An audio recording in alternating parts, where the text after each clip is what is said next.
Welcome to this audio introduction of the Lamplighters Bible studies on Titus and Philemon.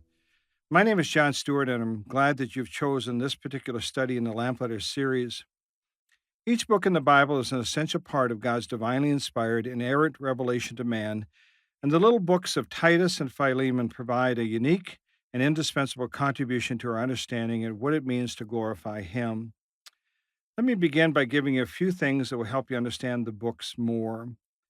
The book of Titus is known as one of Paul's pastoral epistles or letters, as they're sometimes called. The book of Titus is referred to as a pastoral letter because Paul wrote directly to Titus, who was serving as a pastor or overseer on the Mediterranean island of Crete. In Acts 2, the Bible tells us that the Apostle Peter preached to several thousand people in Jerusalem on the day of Pentecost, of which 3,000 were saved. The Bible also tells us that among those who were present that day were people from Crete.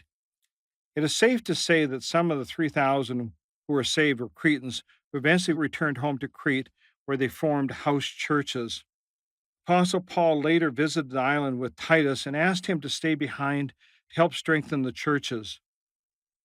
The Cretans as a whole, like some seafaring cultures, were people of low moral character, and it's not surprising that Paul assigned Titus for this challenging ministry.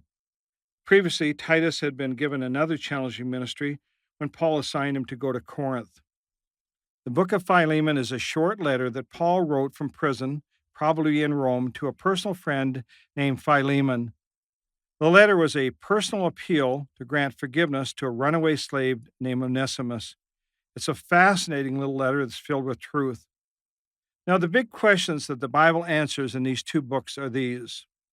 In Titus, what is the difference between being merely religious and being godly? God calls men from the darkness of sin into the light of salvation by means of the Word of God and the convicting power of the Holy Spirit. After conversion, God calls believers to move beyond mere religious observance to a life of true godliness. Philemon answers another key question that all Christians need to answer. What does the Bible teach about true reconciliation? The theme of Titus, I think, appears to be the call to godliness or the call to pursue true godliness. Philemon, the theme appears to be the cost of reconciliation. There's always a cost to be paid when people reconcile. There's a price to be paid to forgive and to move on in life, but there's also an even greater price to pay when we don't forgive. So what will you learn from studying these two great but small books in the Bible? I think from Titus, you'll learn that God wants more from you than simply being religious. I think you'll learn that God wants you to be godly, and He's willing to show you what it looks like in various aspects of life, even in an ungodly culture in which you find yourself. I think that you'll also learn what it means to be sound in faith or to have a healthy faith in God. The word sound is used several times, and it means to be healthy or whole. God doesn't want your faith in Him to be incomplete or you to be spiritually unhealthy. I think the takeaway from the book of Philemon is this.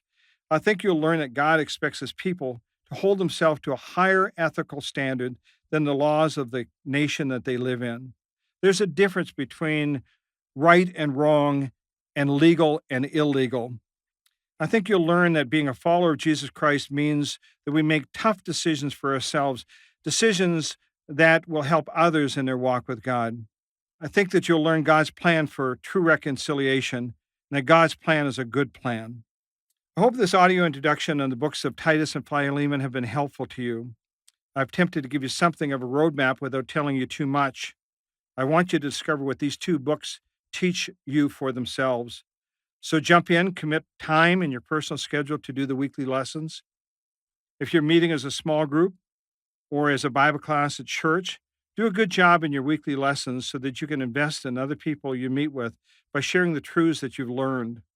I believe that if you do this, both you and others in the group or class will gain a better understanding what it means to be truly godly and truly reconcile with those that you're estranged from.